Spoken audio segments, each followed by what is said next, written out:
So on this show, I talk a lot about how to tackle difficult things, like how to deal with conflict, how to repair, how to have healthy boundaries, etc.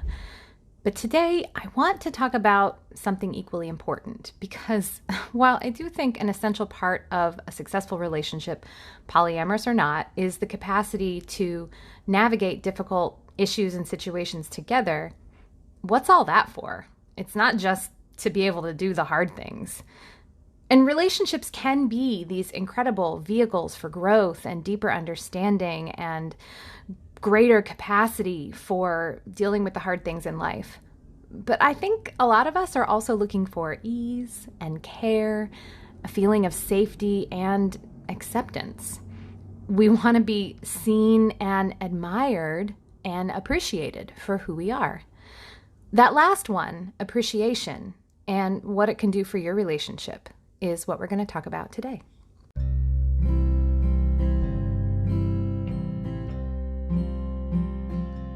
Welcome to Making Polyamory Work. Hi, I'm Libby Sinback, and I want to thank you for being with me today. I am a queer polyamorous mom and a relationship transformation coach, and I'm here to help you if you're feeling stuck, if you're struggling, if you want your relationships to be more nourishing, more functional, more authentic, and full of love. On my show, I go deep into what actually makes polyamorous relationships work, because relationships are at the core of our well-being as humans. I think love is why we're here and how we heal. So before I go into today's episode, I have updated this recording from the future because I want to let you know that right now, the doors are open for a new cohort of the Relational Non-Monogamy Circle.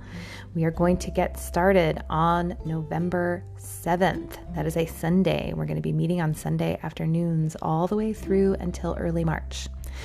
The Relational Non-Monogamy Circle is my signature offering. It is so cool. It is a 4-month small group program where we go deep into many of the concepts I discuss on the podcast, as well as even more concepts that I only go into with my coaching clients. This is all of the best things that I have to offer distilled down into 16 weeks of awesomeness. It's designed so that you can learn, practice skills, receive hot seat coaching from me, as well as individualized support. And I approach things with a trauma-informed ecological lens.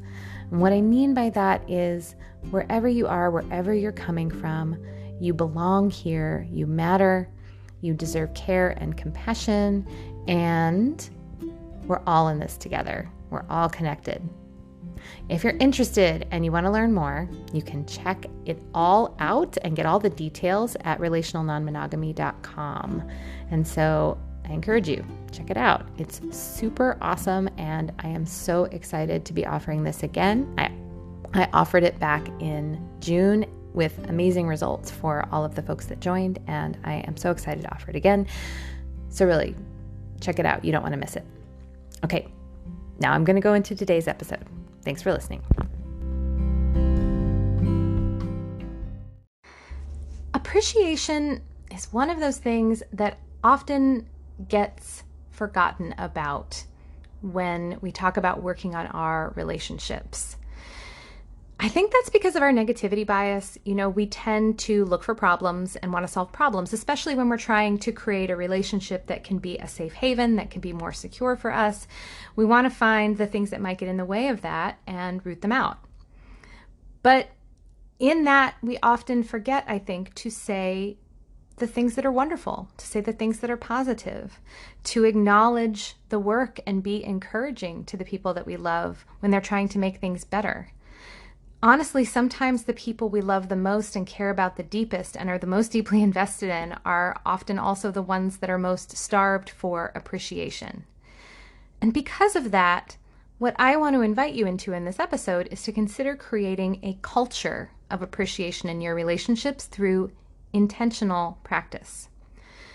Now, what I'm proposing here is completely different from how you might think appreciation tends to happen, or how you've experienced it in the past, or how it tends to arise for you, because I think a lot of us tend to expect appreciation to happen spontaneously in the moment, responding to something wonderful our partner did, or a way that they look, or just when we happen to feel it. And I'm not saying don't do any spontaneous appreciation, but if that's what you're relying on, there might be some problems with that. First of all, if things are hard within the relationship, or really just within ourselves, like if we're having a bad day, we're stressed, we're feeling depressed, anxious, etc., we might not be feeling it. And yet the relationship is still there and beautiful and worth appreciating. And holding back on appreciating until we feel it, that can leave our loved ones starved for feeling appreciated by us. Also, if you grew up in a family where open appreciation of each other was not something you saw a lot or received a lot in the environment you grew up in, you may not actually know how to do it. This is a thing you have to learn how to do. And so if you don't know how and you're relying on inspiration, you might feel that appreciation in your heart, but it might be very hard to get the words out. They might get stuck in your mouth and you might not be able to get them out or may not be able to get them out in a way that feels good and affirming to your partner. Also, if you or your partner struggles with receiving appreciation, because again, it's not something that you experienced, maybe it makes you feel awkward and embarrassed to get appreciated, or you feel like you have to turn it around and give the person appreciation back right away instead of just taking it in. That can be challenging for a couple of reasons. I mean, first of all, if you just rely on inspiration, again, then you might be inspired to give appreciation to someone in a moment when they are not at all ready to receive it because it's hard for them to receive it, or because they're having a bad moment or a bad day. And if you express appreciation to them at a moment when they're not ready to receive it, that can also hurt you, make you feel rejected, make you feel bypassed. If our partner does something we like, and that's the only time we appreciate them, that might feel controlling or manipulative, even unintentional. Also, if you only offer words of appreciation when someone is asking for it, because they're feeling low or feeling unappreciated. I mean, again, it's good to do that. When someone is asking for support or reassurance or what have you, it's good to do that. But if that's the only time you're giving appreciation, then that is putting the labor on the other person to always ask, which can make them feel like you don't want to do it, or that the appreciation you're giving is not sincere. So this is why I think it can be good to create a deliberate, intentional practice of appreciation. And what that can look like is a lot like what's hot right now, which is like gratitude practice, right? So if you're not familiar with gratitude practice, what that is just, even if you're having a bad day, even if you're not feeling it, at the end or the beginning of every day, you think of like 3 to 5 things that you're grateful for and you write them down. An appreciation practice is a lot like a gratitude practice, but it's relational. And here are the benefits of that as I see it. First of all, it helps you keep up that positive to negative ratio in the favor of the positive. You may have heard about this positive to negative interaction ratio from the research by the Gottman Institute. They have found that it takes 20 positive interactions to cancel out one negative one. Now, in their research, they're talking about positive interactions that can be super small, like just, hey, or looking at someone and smiling at them. These can all count as small bids for attention that are responded to positively by turning towards your partner. But appreciation, I think, can sometimes count for more than one of those small positive interactions if it's well expressed, well timed, and well received. It can sometimes just instantly fill someone's bucket. Creating a culture of appreciation also has the power to create something the Gottmans call positive sentiment override, which is just basically a fancy term for allowing the positive things that you feel about your person to override some of the negative things. It transforms how you look at your beloved and respond to things they say and the ways they interact with you. Since, again, we have that built-in negativity bias, sometimes we have some deliberate work to do there. That doesn't mean you ignore the really hurtful or harmful things and like fake yourself out with false positivity. But I have to be honest, I've never met anyone who was positive in a healthy way who hadn't put some deliberate practice into paying attention to those positive things and calling them out. Next, giving appreciation also puts you in a good mindset. When I acknowledge something wonderful about you, I'm reflecting my own values in that. I'm also reflecting my value as a person in that I am with someone who is wonderful. And it can be really good to articulate both your values and your value to yourself in addition to the person that you love. Also, looking for ways to appreciate your partner and then articulating them as a practice can make you just feel more calm, more nourished, more optimistic. Again, in the same way that a gratitude practice can be. Learning how to offer appreciation to your partner and learning how to receive it yourself can also help you understand each other more and grow closer. I don't know if you've ever had this experience, but I have, where I've tried to say something nice to someone I love and it just doesn't hit the right notes and it doesn't go the way that I want it to. And instead of getting all defeated about it, if you can instead shift that to, hey, we have an intentional practice here of wanting to appreciate each other and it seems like I did a bad job. How can I do that better? That conversation can be an opportunity to understand and grow closer. Finally, creating a culture of appreciation can write the story of your relationship. It can help you answer the question, like, why are we even doing this together? Why am I here with you? Why are you here with me? Knowing why you're appreciated and telling your partner how you appreciate them can help build that security in your relationships. And I think this is especially needed in polyamorous relationships. I mean, in monogamy, we may feel some security just in that exclusivity of our role as the sole romantic and sexual partner. But if you're sharing that role with others, it can be especially important to express clearly and regularly how and why you value each other and what you value about each other and how that justifies the space that you get to take up in this person's life and that they're taking up in yours. I think that really means a lot, especially when sometimes you can't fall back on some role that the person is filling. Now, before I get into how to create a culture of appreciation, I want to first talk a little bit about what may get in the way. Because as much as I want a culture of appreciation in my own family, it's not always easy to get there. And again, this is why I think making it intentional is so important. So first of all, I've alluded to this before, but a lot of what we do without thinking in relationships, so the things we do sort of spontaneously on muscle memory, are things we've learned because we were taught it through modeling in the environment we grew up in. And so if it wasn't modeled for us in our childhood, then we may not know how to do it.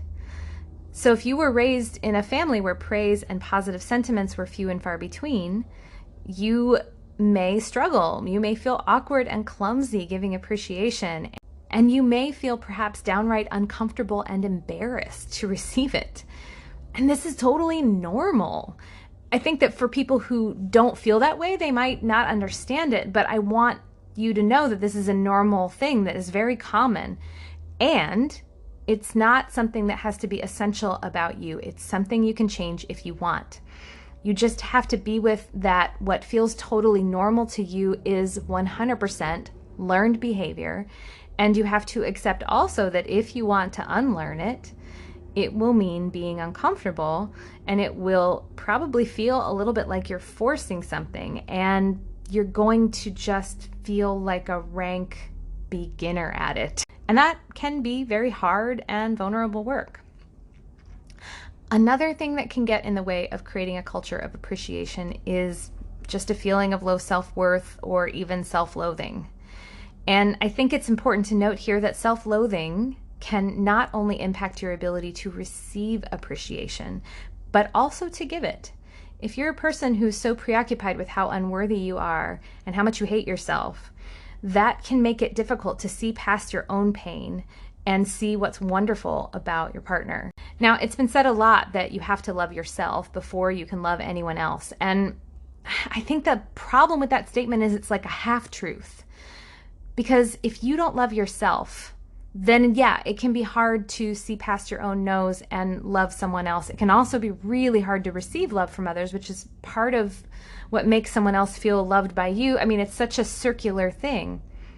But also, it's important to say that being a recipient of love and doing the internal work to try to receive it can help create that cycle of self-love. Or, as Bell Hooks put it so much better than I just did, whether or not we learn how to love ourselves and others will depend on the presence of a loving environment. Self-love cannot flourish in isolation. There is another thing that can get in the way of creating a culture of appreciation, and this one's a little bit tough, which is if you grew up or had past relationships where praise was part of a cycle of abuse or control, because it can absolutely be that. And I think that needs to be named. There's absolutely a stage of the cycle of abuse called love bombing, which usually comes right after a round of emotional or physical violence. And if you've been on the receiving end of this cycle in the past, especially in your childhood, but even as an adult, you may regard genuine appreciation from your partner as an attempt to manipulate you and control you, especially if you're trying to free yourself from that cycle. And if this is you, it may be important to first assess, am I in a safe relationship where I can safely receive praise and appreciation because it's coming from a place of love, not a place of trying to control me? And then if you are in a relationship that's not abusive, but you're still holding that trauma and it's hard to receive, it may be important to unpack that past trauma with a qualified professional so that you can work to have a different relationship with appreciation from a partner who loves you, with whom you're in a healthy relationship. So whether or not you have any of these other challenges in giving and receiving appreciation, I'll just say this last thing, which is it can just feel pretty vulnerable to create more appreciation in your relationship if it's been absent. And I think this is especially true if your relationship has been on the rocks. I think it's important to not just push that vulnerability aside and muscle through if you really want to create more appreciation. I don't think you should be demanding it or forcing yourself, because I do think that vulnerability and discomfort might have something important to tell you. And it's really useful to go slowly and carefully as you try to build a culture of appreciation in a rocky relationship. Because there are times when people can try to use appreciation as a band-aid for the hurt of the past, or to paper over things in the relationship that aren't working, or to avoid confronting fundamental incompatibilities that need to be addressed. Using appreciation in this way will just totally backfire on you, and appreciation generally can't solve these deep underlying problems in your relationship. I mean, it might, but it's really only a piece of the puzzle. But what it will do is make the process of being in relationship and doing the work together more pleasant for both of you. What appreciation does is it tells you why it's worth it to do all of this work, even when things are rocky.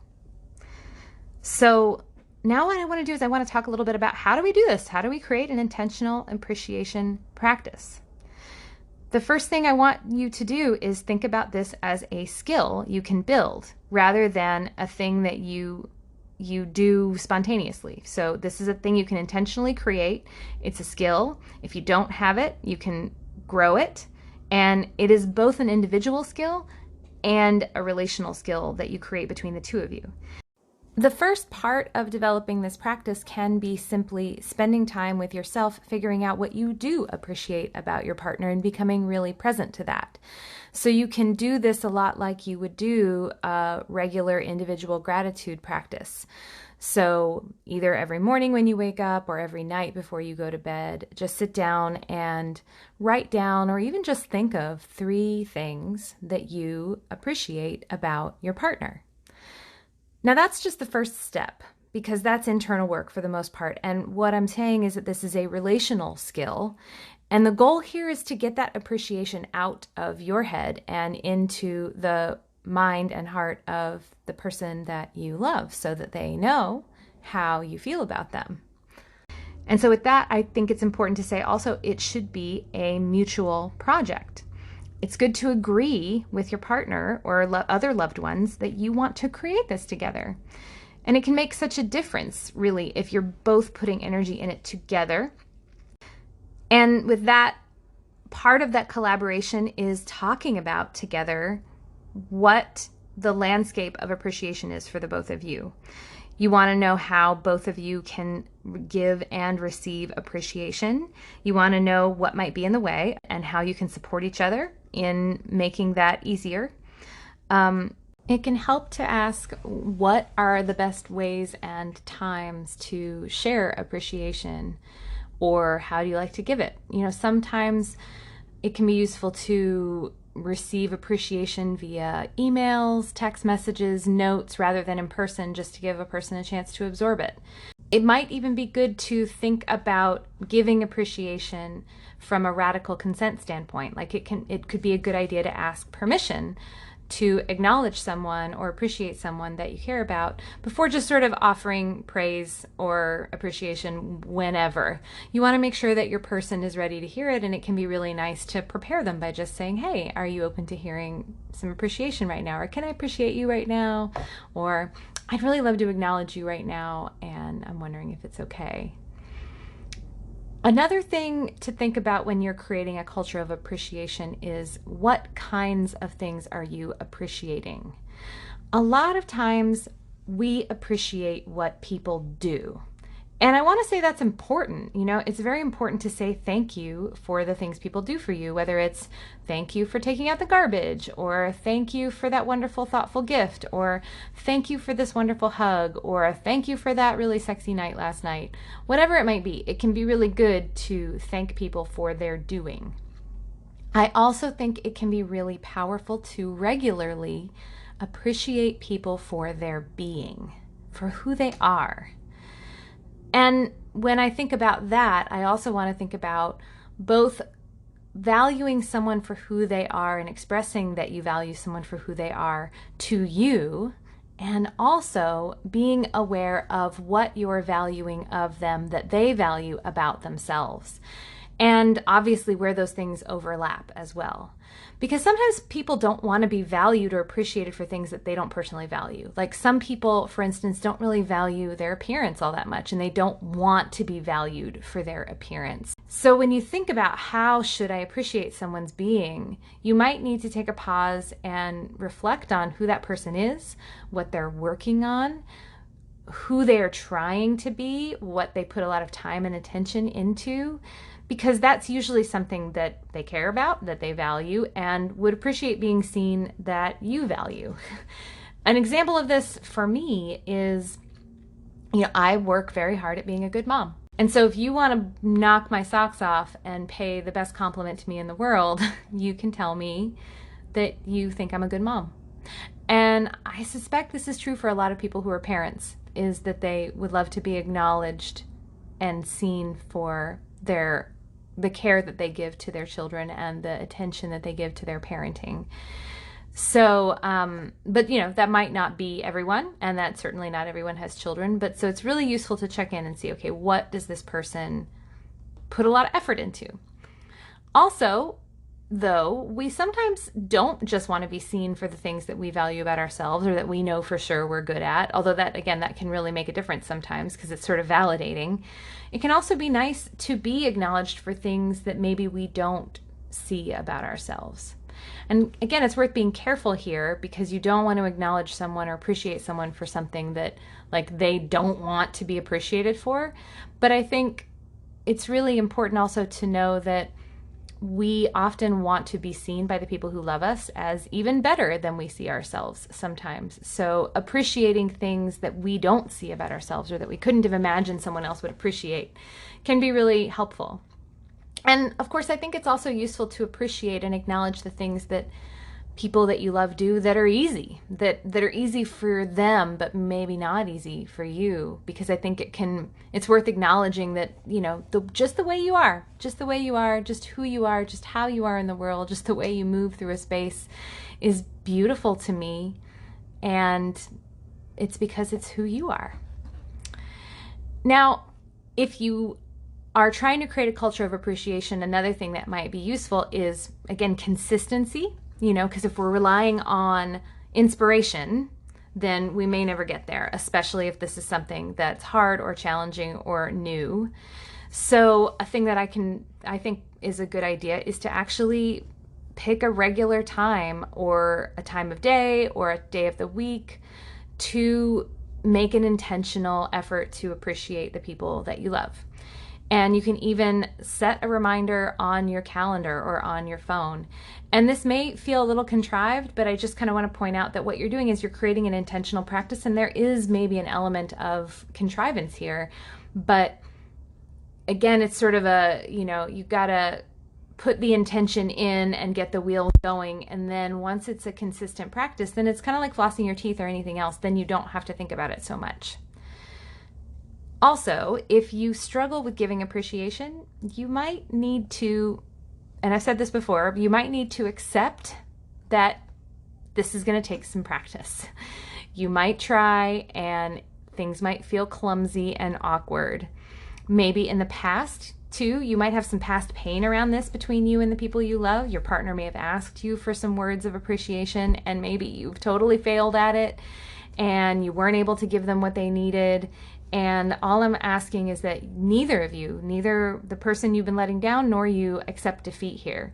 Be willing to put some deliberate effort into thinking about how to do it better, both giving and receiving and soliciting feedback. There will be misses along the way. That's just part of the deal. So you might miss on the timing. You might miss on the wording. You might miss on how the other person hears what you have to say. And that's why I think the mutuality of this being a project that you're doing together is so important, because then that gives the space for grace.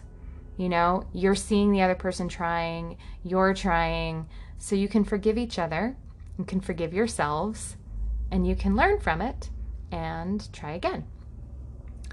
And so in the spirit of getting very intentional about this practice, I want to offer you an exercise to help. So this is an exercise from the Gottman Institute, and I'm going to link a worksheet because there's some writing that will be useful to you for this exercise. But this exercise is from the Gottman Institute. It's just called Appreciation Exercise. And on the worksheet, there is a list of adjectives.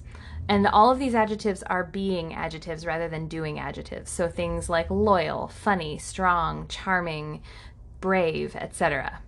And so you go through the list of adjectives, and of course you can add your own, of course, but you go through the list of adjectives and circle like 3 to 5 that apply to someone you love, that you want to appreciate. And it helps if you can especially attach some kind of experience you've had of them, or a memory, or some attribute that they have that applies to that adjective. And then, expound on the adjective. Write down, you're brave because of that time when you got up the courage to speak up to your boss when he was being a jerk. That's just like one example. But sharing something that you admire about the person, and the example, if you can give an example about how you see that they are this adjective. And again, as you think about which adjectives you want to appreciate your partner for, make sure you're thinking about what your partner values in themselves, but also stay rooted in yourself, because this should also be about what you want to tell your partner, what you want to let them know that you really feel. This activity can be something that you can do together, so you can, do the work separately on the worksheet, and then you can set aside a time to say, let's appreciate each other. And if you do a business meeting, which I really recommend, this could be one of the things you do at the beginning of your business meeting before you kind of dive in. You can just spend a moment appreciating each other. I promise that creating an intentional appreciation practice will make such a difference in how you feel about your person and how they feel about you too. Again, it can be an opportunity to understand each other better, strengthen your relationship, feel good about yourselves and each other, and just enjoy the people that you are and how wonderful they are, and really cherish each other. So go forth, y'all, and do some appreciation today.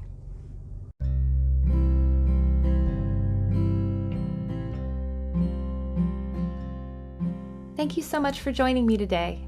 If you have any thoughts about what I've said or a question for my show, I'd definitely love to hear from you.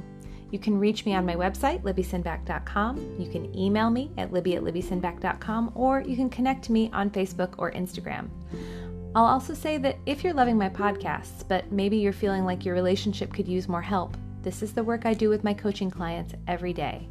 If you're interested, you can set up a free introductory session with me to see if coaching might be a good fit for you. There's a link in the podcast description for you to sign up, or you can just go to talktolibby.com. Slots are limited though, and one thing I've heard from some folks is that they have a hard time finding a slot, and that's just because sometimes I'm very busy, and I just encourage you to keep checking back because those slots keep opening up over time on a rolling basis. If you think this podcast is awesome, please share it with your friends too. Share it with your network, share it with your Facebook groups, etc. And make sure to subscribe so you don't miss an episode. Also, if you listen on iTunes or Stitcher, it makes a big difference if you leave a review or a comment because that helps more people find the show. The algorithms really like that.